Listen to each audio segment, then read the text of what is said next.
L'attaque meurtrière menée jeudi à Kaboul et attribuée aux talibans a mis un terme aux négociations de paix entre Washington et les insurgés. Un soldat américain a été tué dans l'attentat et c'est ce qui a poussé Donald Trump à rompre de manière spectaculaire les pourparlers, censés mettre un terme à 18 ans de conflit dans le pays. Pourtant, un accord semblait imminent. Il devait permettre un début de retrait progressif des soldats américains en Afghanistan. Nous n'allons pas retirer nos forces sans nous assurer que les objectifs du président soient atteints. Toute réduction de nos effectifs sera basée sur les conditions réelles sur le terrain et non des engagements. Nous avons neutralisé plus d'1 millier de talibans. Ce n'est pas une guerre d'usure et je veux que le peuple américain sache que le président Trump parle aux talibans pour faire en sorte que les intérêts américains soient protégés. Nous n'abandonnerons jamais. À l'approche de l'élection présidentielle afghane du 28 septembre, les violences pourraient se multiplier.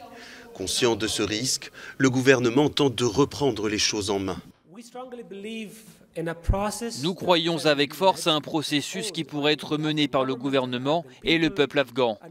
Il nous permettrait d'installer une paix digne et stable, un climat de paix dans lequel les talibans ne tueraient plus d'Afghans.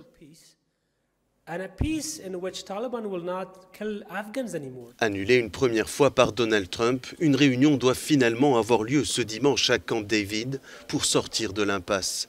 Cette rencontre organisée dans le plus grand secret doit réunir le président Ashraf Ghani et les chefs des talibans.